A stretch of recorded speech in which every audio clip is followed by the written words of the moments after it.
نحمده ونصلي على رسوله الكريم اما بعد فاعوذ بالله من الشيطان الرجيم بسم الله الرحمن الرحيم رب اشرح لي صدري ويسر لي امري واحلل عقدة من لساني يفقهوا قولي واجعل لي وزيرا من اهلي اللهم فقهنا في الدين اللهم اني اسالك علما نافعا رزقا طیبا وعملا متقبلا آمین ثم آمین۔ السلام علیکم ورحمۃ اللہ وبرکاتہ۔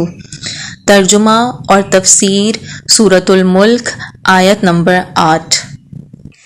تکادو قریب ہے کہ وہ تمیزو وہ پھٹ جائے من الغیظ غصے سے، غضب سے، کلما جب کبھی القیا وہ ڈالے جائیں گے، فیہا اس میں، فوجن ایک گروہ یا کوئی جماعت یا ایک فوج، سألہم پھر سوال کیا جائے گا ان سے، پوچھیں گے ان سے، خزنتہا نگران اس کے، یعنی دوزخ کے نگران جو ہیں وہ سوال کریں گے دوزخ میں ڈالے جانے والوں سے، علم کیا نہیں، یاتکم آیا تمہارے پاس، نذیر کوئی متنبع کرنے والا، کوئی ڈرانے والا، یعنی سوالیہ انداز میں پوچھیں گے۔ تو پوری آیت کا ترجمہ کیا ہے؟ تکاد تمیز من الغیظ، قریب ہے کہ وہ پھٹ جائے غصے سے، غضب سے، کلما القیا فیہا فوج سألہم خزنتہا جب کبھی وہ ڈالے جائیں گے اس میں کوئی جماعت یا کوئی گروہ، تو پوچھیں گے ان سے، سوال کریں گے ان سے نگران جہنم کے، علم یأتکم نذیر کہ کیا نہیں آیا تمہارے پاس کوئی متنبع کرنے والا۔ پچھلی ہی آیت میں ہم دوزخ کے، آگ کے، غصے کے، غیظ و غضب کے بارے میں پڑھ رہے تھے کہ وہ جوش مار رہی ہوگی۔ جب اس میں دوزخیوں کو ڈالا جائے گا تو شہیقاً وہ چلائے گی، دھاڑے گی۔ یہاں پر اسی کیفیت کو آگے مزید اور ایکسپلین کیا جا رہا ہے آیت نمبر 8 میں، اور فرمایا جا رہا ہے تکاد تمیز من الغیظ، یعنی دوزخ اتنے غصے میں ہوگی کہ تکاد تمیز من الغیظ کہ وہ پھٹ پڑے غصے سے، چیخ چیخ کے جیسے وہ ٹکڑے ٹکڑے ہو جائے۔ غیظ اصل میں جو ہوتا ہے نا وہ غضب سے آگے ہوتا ہے، دوسرے درجے کی ناراضگی ہوتی ہے یہ، جو اصل میں انسان کا خون تیز کر دیتی ہے۔ اور تمیز کا لفظ جو ہے وہ میم زال یا سے ہے۔ تمیز کہتے ہیں ایک دوسرے سے الگ ہونا، کسی چیز کو دوسرے سے فوقیت کی بنیاد پر الگ کرنے کے لیے بھی یہ لفظ استعمال ہوتا ہے، یعنی کہ دوزخ جیسے غصے سے پاگل ہو رہی ہے اور وہ پھٹ کے ٹکڑے ٹکڑے ہو رہی ہے۔ کبھی آپ نے دیکھا ہوگا کہ جو شدید قسم کے ایکسیڈنٹس ہوتے ہیں، جیسے گاڑیاں کٹ جاتی ہیں، ٹوٹ کے پھٹ جاتی ہیں، الگ الگ ہو جاتی ہیں، ایسا شدید قسم کا شور اور ایسا شدید قسم کا ہنگامہ ہوتا ہے کہ جیسے وہ چیزیں بھی غصے سے تھڑا اٹھی تھیں اور کٹ پھٹ رہی ہیں۔ تو جہنم بھی گویا اس قدر غیظ اور غصے اور غضب میں ہوگی کہ بس وہ پھٹ پڑے۔ سورۃ الفرقان میں آتا ہے اذا رأتہم، جہنم جو ہے جب انہیں دیکھے گی، یعنی مجرموں کو جب دیکھے گی، من مکان بعید دور سے دیکھے گی، تو سمعوا لہا تغیظا وزفیرا، تو سنیں گے وہ اس کا غصہ اور اس کے پھنکار دور سے ہی، اور اس کی چیخیں سنیں گے۔ یعنی یہی کیفیت سورۃ الفرقان میں بھی بیان کی گئی ہے۔ جہنم کی چیخیں، جہنم کا اپنا شور، وہ لوگ سب کچھ سن رہے ہوں گے۔ کون لوگ سن رہے ہوں گے؟ جہنمی سن رہے ہوں گے۔ اور پھر کیا ہوگا؟ کلما القیا فیہا فوجن، جب کبھی وہ اس میں ڈالے جائے گی ایک جماعت یا فوج یا لوگوں کا گروہ، لشکر کے لشکر ڈالے جائیں گے، سألہم خزنتہا تو جہنم کے دربان ان سے پوچھیں گے، علم یأتکم نذیر، تمہیں کوئی ڈرانے والا نہیں آیا تمہارے پاس؟ کوئی نہیں آیا تھا جو تمہیں بتاتا اس دن کا؟ تمہارے پاس کوئی خبردار کرنے والا نہیں آیا تھا جو تم کو اس دن سے خبردار کرتا، اس عذاب سے خبردار کرتا؟ علم یأتکم نذیر، تو آپ دیکھیے کہ کس قدر ضروری ہے کہ لوگوں کے پاس پیغام پہنچایا جائے۔ یہاں پر آیت کے اس حصے میں جو فوج کا لفظ آیا ہے اس سے یہاں پر مراد کیا ہے، اس کو تھوڑا سا دیکھ لیتے ہیں کہ یہاں پر ہمیں معلوم ہوتا ہے کہ ایک ایک امت کا یہاں فیصلہ ہوگا، ایک ایک رسول کی امت، اور اس کے بعد اس رسول کی امت سے جو بھی جہنمی ہوں گے ان کو جہنم میں جھونک دیا جائے گا۔ یہاں پر جو ہے کچھ مفسر قرآن امت کا لفظ استعمال کرتے ہیں۔ اصل میں امت کے لفظ کو دو طرح سے اطلاق ہوتے ہیں، ایک امت دعوت ہوتی ہے اور ایک امت اجابت۔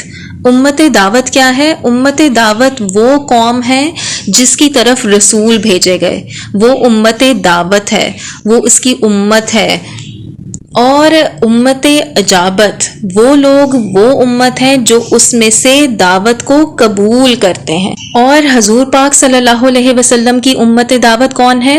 پوری نوع انسان، تمام انسان جو بھی حضور صلی اللہ علیہ وسلم کے زمانے سے لے کر تا قیامت تک اس دنیا میں آئیں گے وہ سب حضور کی امت دعوت میں شامل ہیں۔ امت اجابت ان لوگوں پر مشتمل ہے جنہوں نے حضور صلی اللہ علیہ وسلم کی رسالت کی تصدیق کی اور ان کی دعوت پر لبیک کہا، ان کو قبول کیا۔ تو یہاں پر اس معنی میں لفظ امت بولا جا رہا ہے۔ جیسے کہ آپ مثال کے طور پر سمجھیے کہ قوم نوح جو ہے وہ نوح کی امت تھی، ان میں سے چند لوگ تھے جو ایمان لائے، باقی وہ ہیں جو غرق کر دیے گئے اور پھر وہ جہنم میں جھونک دیے جائیں گے۔ تو گویا کہ ایک ایک رسول، چونکہ ہم یہ پڑھ چکے ہیں سورۃ النساء میں بھی یہ مضمون آیا تھا کہ سورہ نحل میں بھی آیا ہے یہ کہ کیا فرمایا گیا کہ کیا ہوگا اس دن، کہ جس دن ہم ہر امت میں سے ایک گواہ کھڑا کریں گے اور اے نبی ہم آپ کو لائیں گے ان کے خلاف گواہ بنا کر۔ تو معلوم ہوتا ہے کہ جس قوم کی طرف رسول بھیجے گئے اب ان کا محاسبہ ہوگا، اور محاسبہ ایسے ہوگا کہ اس قوم، اس امت کی طرف جو رسول بھی بھیجے گئے تھے وہ پروسیکیوشن وٹنسز کے طور پر اس حیثیت سے وہاں پر کھڑے ہوں گے۔ کہاں کھڑے ہوں گے؟ عدالت خداوندی میں، اور وہ یہ گواہی دیں گے کہ اے پروردگار تیرا جو پیغام ہم تک پہنچا تھا ہم نے لوگوں تک پہنچا دیا۔ Now they are responsible, now they are accountable۔ اب یہ لوگ جواب دہ ہیں، یہ خود ذمہ دار ہیں، ہم نے کوئی کوتاہی نہیں کہی آپ کا پیغام پہنچانے میں۔ تو گویا کہ ایک ایک رسول کی قوم کا حساب دکھایا جائے گا، پھر یک بارگی جو ہے ان کو جہنم میں جھونکا جائے گا۔ کن کو جہنم میں جھونکا جائے گا؟ جو حساب کتاب کے امتحان میں فیل ہو گئے، جن کا اعمال نامہ بائیں ہاتھ میں پکڑایا گیا۔ اللہم لا تجعلنا منہم۔ تو فرمایا گیا کلما القی فیہا فوج سألہم خزنتہا، کہ جب وہ گروہ، وہ فوج، وہ امت، وہ جماعت اس میں ڈالے جائیں گے تو جو داروغہ ہیں، جو خازنو ہیں، وہ سوال کریں گے۔ اصل میں خازن کی جگہ خزنو ہے، جیسے طالب کی جمع طلبہ ہے، تو خزنتہا جو جہنم کے داروغہ ہیں وہ ان سے سوال کریں گے۔ اور یہ سوال دیکھیں، یہ سوال استفہام کے لیے نہیں ہے، یہ وہ ان سے پوچھ نہیں رہے ہیں، یہ اصل میں یہ نہیں ہے کہ وہ ان سے کچھ جاننا چاہیں گے کہ گویا کہ یہ ان کے علم میں ہے ہی نہیں، بلکہ یہ طریقہ ان کے اوپر گویا کہ ان کی حسرت میں اضافہ کرنے کے لیے وہ جتلائیں گے۔ کیا بات جتلائیں گے؟ وہ کہیں گے کیا تمہارے اوپر تمہارے پاس کوئی خبردار کرنے والا نہیں آئے تھے؟ یہاں پر ہم جمع کا صیغہ جو ہے وہ ادب کے لیے استعمال کر رہے ہیں، اور کہیں آپ دیکھیں گے کہ اسی طرح جمع کا صیغہ ادب کے لیے استعمال کیا جاتا ہے، ورنہ اس کا ترجمہ یہی ہے کہ کوئی خبردار کرنے والا نہیں آیا تھا۔ چونکہ ایک امت ہوگی تو ایک ہی نذیر اس کا ہوگا، ایک ہی رسول اس کی طرف بھیجا گیا ہے، تو اس لیے ترجمے میں لفظ واحد کا آیا ہے۔ اسی لیے ترجمے میں کیا کہا گیا کہ کیا نہیں آیا تمہارے پاس کوئی ڈرانے والا، کوئی متنبع کرنے والا۔ یہاں پر ہمیں ایک اور بات بھی پتہ لگ رہی ہے، اور اس بات کو یاد رکھیے کہ رسول کی بنیادی حیثیت نذیر کی ہے۔ یا ایھا المدثر قم فانذر، کیا فرمایا گیا تھا کہ یہ قرآن میری طرف وحی کیا گیا ہے تاکہ میں تمہیں اس کے ذریعے سے خبردار کر دوں۔ یعنی یہاں پر ہمیں رسولوں کی ایک بہت اہم ذمہ داری بھی پتہ لگ رہی ہے کہ رسول کس لیے آتے تھے، ان کا مقصد کیا ہوتا تھا کہ وہ لوگوں کو متنبع کریں، لوگوں کو خبردار کریں، لوگوں کو اللہ کی آیات، اللہ کی نشانیاں سمجھائیں، بتائیں کہ کیا کیا ہوگا وہاں۔ اور یہ سب پڑھنے کے بعد اب ہمارا فرض کیا بنتا ہے کہ ہم بھی لوگوں کو متنبع کریں، ہم بھی لوگوں کو بتائیں کہ کیا ہوگا آگے، کیونکہ علم کو جاننے کے بعد اس کو صرف اپنے پاس نہیں رکھنا ہوتا، اسے لوگوں کو پہنچانا ہوتا ہے تاکہ اس علم سے سب مستفید ہو سکیں۔ اللہ سبحانہ تعالیٰ سے دعا ہے کہ وہ ہم سب کو ان حقیقتوں کو سمجھنے والا بنائے، ہم سب کو دوزخ کی عذاب سے، دوزخ کی آگ سے، دوزخ کے غیظ و غضب سے بچائے۔ آمین ثم آمین۔ اللہم اجرنا من النار، اللہم اجرنا من النار، اللہم اجرنا من النار۔ صبح اور شام کے اذکار میں اس دعا کو ضرور مانگا کریں۔